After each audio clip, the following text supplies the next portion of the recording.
It's time for the Full Press Hockey Podcast with Jim Biringer and Bruce Zeman. Shoots! He scores! And now, with a trip around the National Hockey League, here's Jim and Bruce. Hello, everyone. Welcome back. It's the Full Press NHL Podcast, the Offseason editions.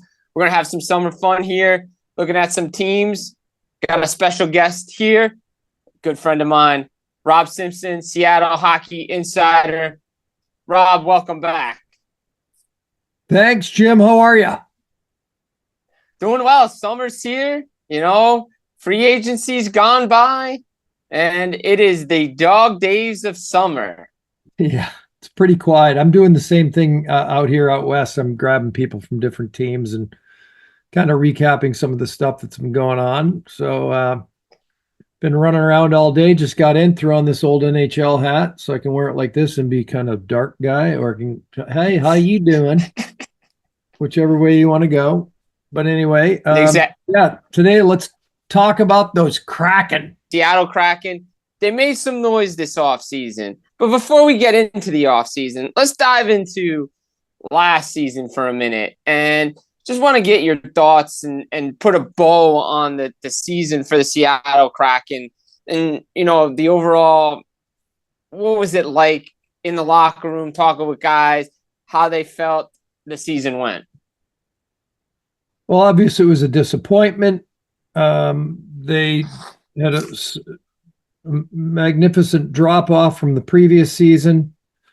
You went from having a Matty Beniers Calder Trophy winning season. You had a third line of Morgan Geekie and Daniel Sprong and Ryan Donato that produced 44 goals that year that Beniers was the Rookie of the Year 2 seasons ago when they made the playoffs with reached the 100-point plateau. So many things fell into place. Vince Dunn emerged. They got great backup goaltending from Jones, Marty Jones. So there was just a lot of things that fell into place. The timing was right. They brought in some new bodies that helped. Tolvin and Ellie Tolvin was a nice addition, picked up on waivers.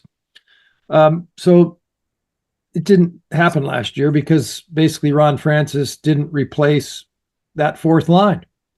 Balanced scoring, depth scoring, and shooting percentage was really what it came down to. They had the best shooting percentage in the National Hockey League, 5-on-5 even strength. Special teams fluctuated, but was decent at the right time.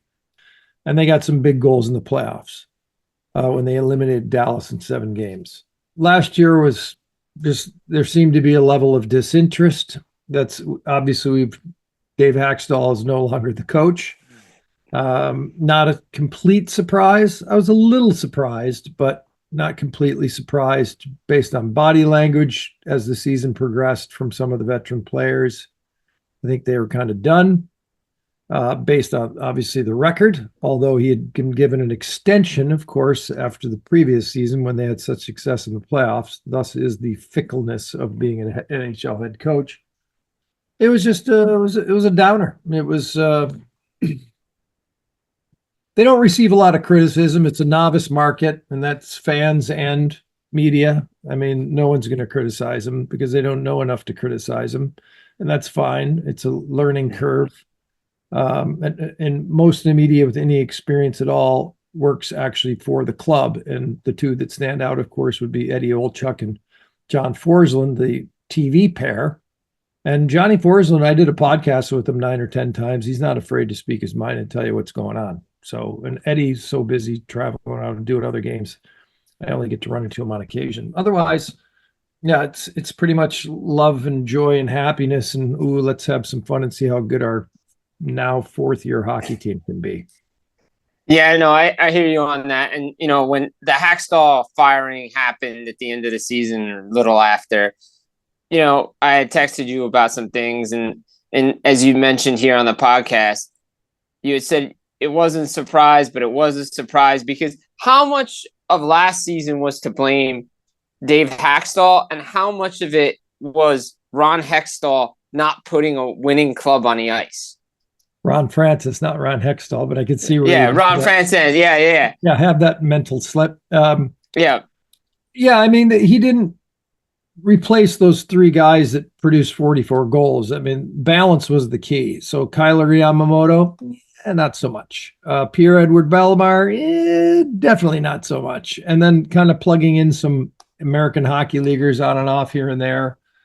It just didn't fly. And Bellemare's thing, he was at an advanced age, mid to pushing late 30s, and it was to win faceoffs. Oh, that's great. Let's win some faceoffs. Not again. They didn't answer those. They didn't solve those problems. To be quite honest, if Joey Decord, here's something interesting, by the way. Their number one goaltender, I'm not looking at it now. I'm going to say Philip Grubauer makes about 5.9 a season, somewhere in that. Yeah, I think it is 5.9 actually. I wrote an article. It was funny near the end of the season talking about him, and I went back, and I believe the number was 17 games. I counted the games up until he got hurt. And it was 17 games into the first season, 2 seasons ago when they ended up going to the playoffs, not the first season of the team. And then 17 games last season when he got hurt again. So back-to-back seasons, he's been out for extended periods of time. Martin Jones stepped in the first time. Joey Decord stepped in last year and was outstanding. If not for him, they're not even in the conversation for a playoff spot. They were hanging around the conversation until about the All-Star break, and then it was a foregone conclusion. And I kept saying it like there's no chance in hell, and people were still thinking it could happen. But like if you've been around long enough, you can tell there's a point where it's like, okay, this is not going to happen, people. Let me just trust me on this. And it didn't happen. It wasn't going to happen, and probably not going to happen this coming season. Yeah, I mean, look, Ron Francis, what he did in Carolina and now what he's doing in Seattle, he took a different approach with the Seattle Kraken team than what we see in Vegas.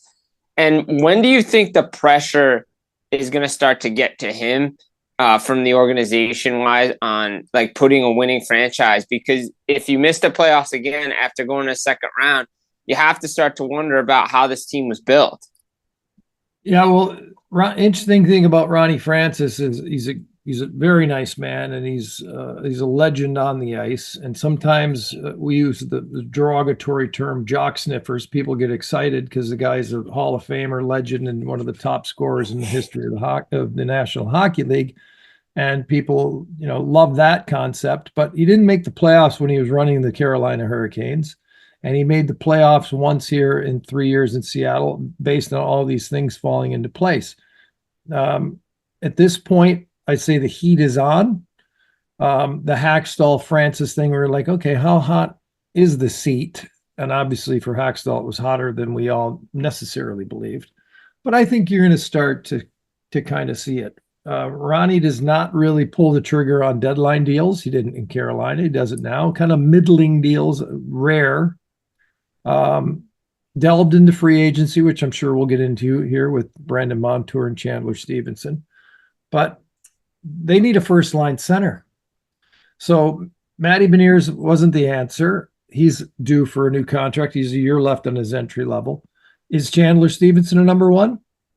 Chandler Stevenson was mostly a wing in his time in Vegas when they found success. He did play center, and he was effective. I've always been a fan of his. I thought he was an underrated player.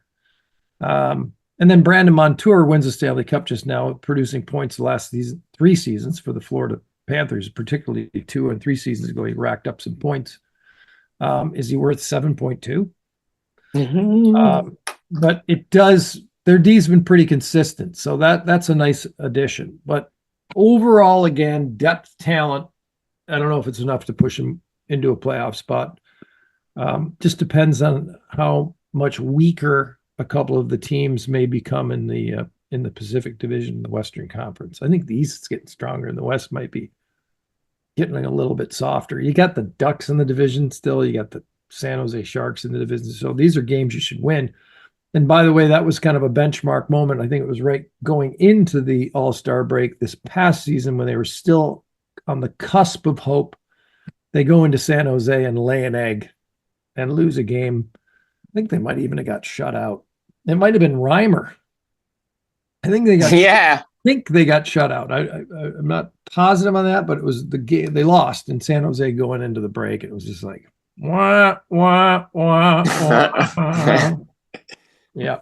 No, I hear you on that. And you mentioned Montour and you mentioned Chandler Stevenson, and I just did just a little fun series before on contracts that make you go whoa, and I pointed those two out for Seattle because I was like, okay, 7 years, it's 6.25 for Stevenson, and then you mentioned it's 7.1, 7 years for Brandon Montour.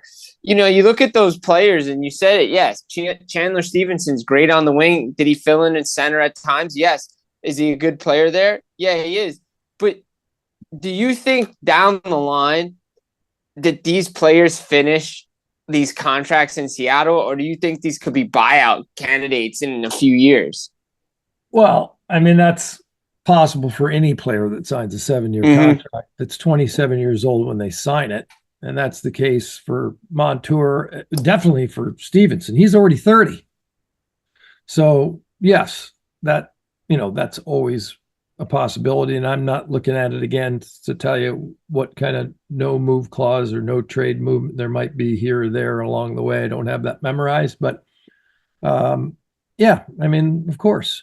But that's taking the full pessimistic view. I think they're going to get a lot out of these fellas, at least one would hope or presume, for at least a good 3-4 seasons, and you cross that bridge when you come to it. So, but they're dropping close to $13.5 million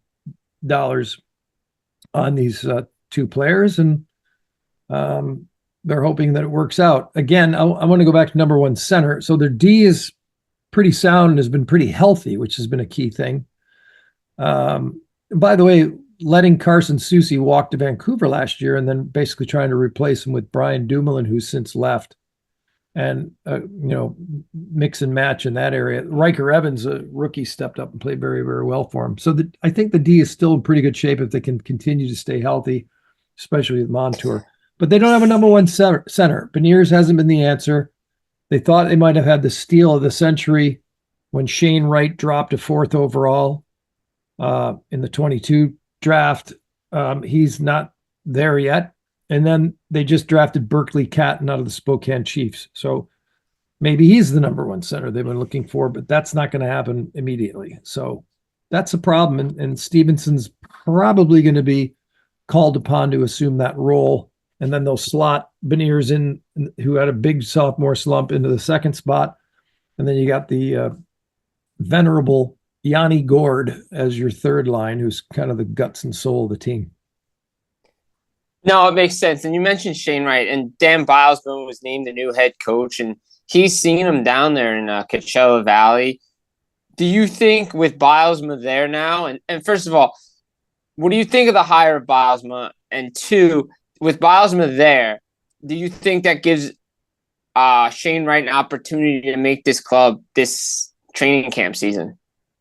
Well, I mean, I think he has an opportunity to make the club regardless who the head coach was based on his development. But, he scored that first NHL goal way back when he first popped up into the NHL, not going over the limit to take him out of junior hockey his last year of junior.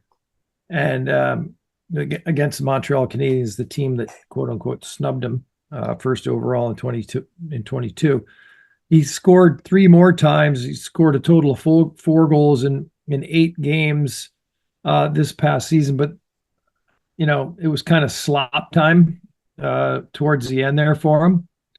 And it's almost as if other players have been more impressive than him at the American Hockey League level. I talked to one very prominent NHL scout, television kind of NHL scout guy, media pal, who has worked the Western Conference and the National Hockey for decades. And he basically said, you know what?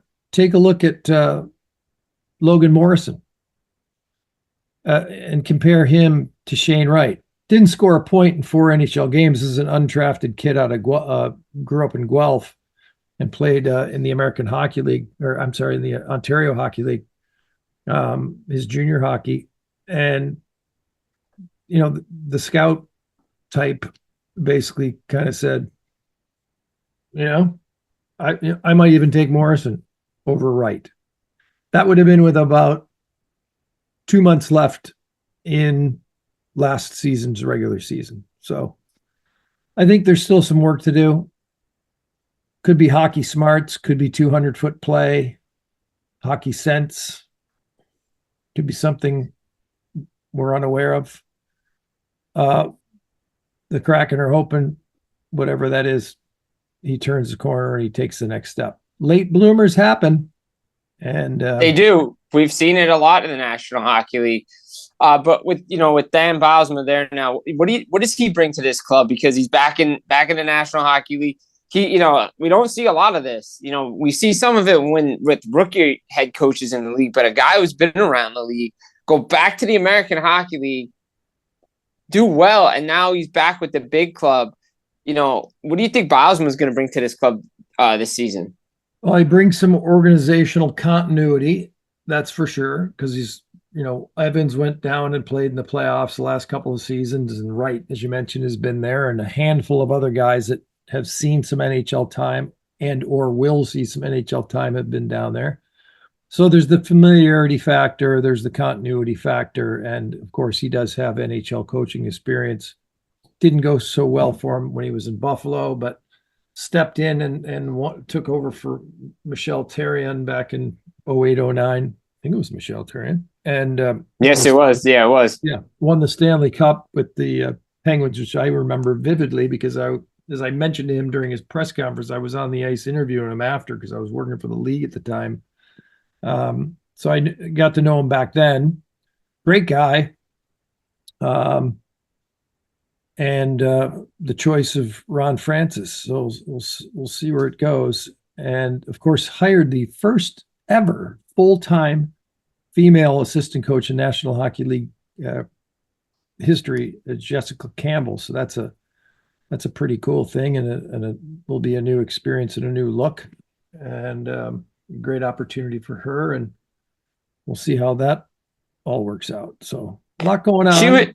She was with him down in AHL, correct? Yes. Yep. Assistant coach there. Correct. So she'll actually help out on the power play. And she's run her own private kind of skill camps and skill programs and business, and has helped a lot of National Hockey League players that way, and can work on skill development as well. You mentioned Ellie Tolvanen, and I've always liked this player, and I thought this was a great cut by the Kraken. He was awesome. I thought he was great in Nashville, but obviously things didn't work out there. And now he's in Seattle. He just signed a new 2-year extension this offseason. It's a bridge deal, obviously, like most of these things are. Is this something, again, Ron Francis and the Kraken are hoping that he can be a long-term scoring future for this team? I think he was a situation that, when I think back to writing about it and looking into it a little bit deeper and kind of talking to him about it, there was a lot of pressure on him. Not to the extent that you see in North America with kind of the Shane Wrights and the Connor Bedards, the hype and all that good stuff. But to a degree, he was kind of the Finnish version of that back home. I mean, there was a lot of attention on Tolvanen. And when he showed up for the Predators, he was their late first round pick. I believe he's 25 years old now, so it would have been 7 years ago. There was a lot of heat on him. And then the opportunities, the ice time, where he was slotted, maybe his approach, his attitude, maybe make some assumptions, whatever. It's just gradually, as we've seen also countless times with prospects that don't necessarily pan out with the team that drafts them, if they're not naturals, a lot goes into it, and eventually that whole thing runs its course, and that player becomes available and flourishes somewhere else. And he's been pretty good. 16 goals the last 2 seasons, and that one of those 16 goal totals came in basically what amounted to half a season after he got picked up in the late fall 2 seasons ago. So, yeah, I think it's just opportunity. the timing of it, the opportunity of it, maturity, and him making the most of it. So that's a good sign because, people start to pick apart your character and wonder about your character or wonder about your effort and this, that, and the other thing. And when things like that happen where you kind of get lost in the shuffle, and then to have him emerge and then to sign a $3+ million deal for a couple of seasons, it's good. Good for him. Yeah, it is. And again, it's a great deal for him. And like you said, you talk about the opportunity. That's what the Kraken did a couple seasons ago. When they get to the second round, they fall late, and then they figure out a way, just to, you get to game 7 and you just fall short again. I believe that was to Dallas after they beat Colorado in the first round, which Correct. not a lot of people. I might have actually said that backwards earlier, but yeah, they beat Colorado and then lost to Dallas. I might have said they beat Dallas, but you're right. They beat Colorado in 7 and lost to Dallas in 7. So it was a pretty amazing, 14-game run. Yeah, it was. And then you said it earlier, you don't think this team's a playoff team. You think the West, a lot of things will have to fall back into place for that Pacific Division, especially with the teams in front of them. Yeah, you mentioned, Anaheim's all right. You got, San Jose's, Calgary's going to be there, near the bottom again. But LA, Edmonton been to a cup final now. Vancouver still sniffing around. They're going to be a good team. There's not a lot of movement. Vegas is there still. I mean, there's a lot of teams they have to pass, and a lot of things have to go right for them again. Yeah, forget the Central Division when you consider the wild card factor and just look at that division you just mentioned. I mean, Edmonton, forget about it. Vancouver could slide a wee bit just based on how well they did last season, but they're going to be a playoff team, and they've moved some bodies around and tried to improve that depth. So Vancouver, Edmonton. You mentioned Vegas, of course. LA is just always remarkable, like that they just keep getting it done in some way, shape, or form, and and getting there. Calgary's talk about a mystery. So take care of business against the Sharks and against the Ducks and maybe against the Flames, and who knows, maybe they'll be a year late with their resurgence because we expected to be a hell of a lot better last season, and they just, I don't know, all the personnel changes and their GM leaves for Toronto. So we'll see. But I think it's a big challenge. You're looking at 5th place in a dream world for the Kraken, because how many games is Philip Grubauer going to steal for you before he gets hurt? And how much will the team thus rely on Joey Decord if he becomes the man, either with a healthy or an injured Philip Grubauer? That will remain to be seen, but starts there. I just don't think they have the scoring power, consistent enough goaltending across the board to be considered beyond what we're talking about. Kind of a 5th place would be where you'd notch them if they were playing well. Higher than that if they exceed all expectations. Like you said, it's a tough division, and you got to beat a lot of good teams in that division, and a lot of things went right the one year, and it's going to be slim pickings, and it's going to be tough. And now, go ahead. Let me bring up one thing. Jared McCann slid over and played some center this past season, and it was pretty effective. Now, in the perfect world, Dave Hackstall and the fellas didn't really want to reduce the depth on the wing and by sliding him to center. Maybe they'll try to get away with that again. Maybe Dan Biles will at least experiment with it if, there's not a young talent coming along to add that depth in the middle.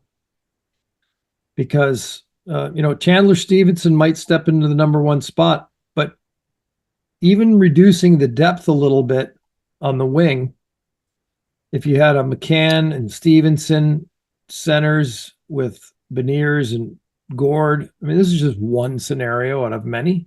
Right. Of course, you could have Stevenson on the wing with McCann. You could have McCann on the wing with Stevenson. You could, 2 guys that could play center.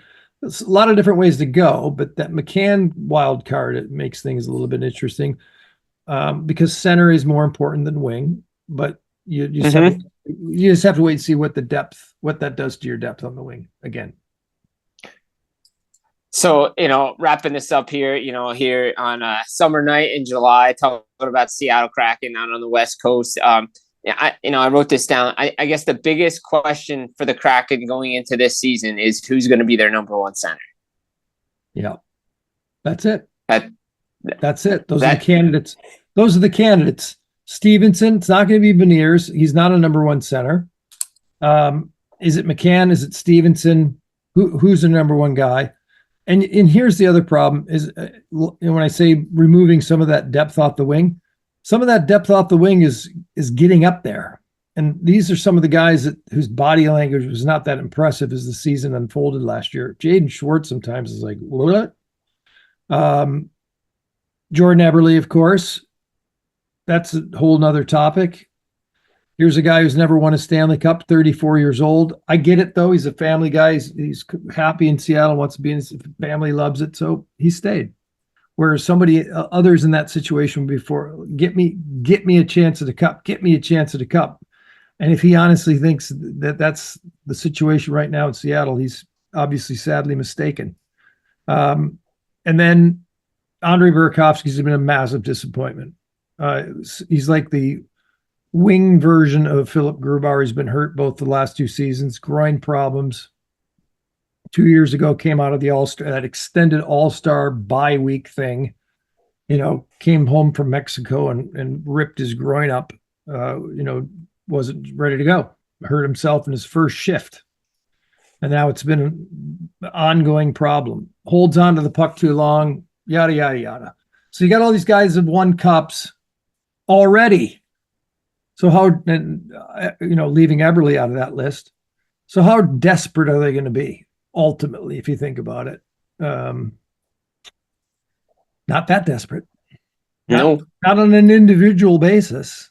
Because they have an incredible number of, maybe of any team that hasn't won the cup. They probably have the most former cup winners on their roster, on one collective roster. They do. I mean, with the additions now of Stevenson and Montour, right. And Stevenson's got two, I believe, because he's got one with Washington and then he's got one with Vegas. Right. So he's getting two more of those. Schwartz has done it. Burakovsky's won it. Grubauer did it as a kid. Marty Jones, when he was here last year, he had done it as a kid.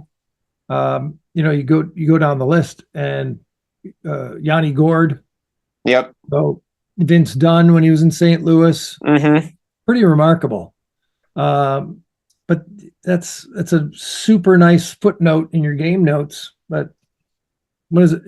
It means a lot in the playoffs. If you're fortunate enough to get to the playoffs, and you have that experience as you go deeper, but you got to get there first.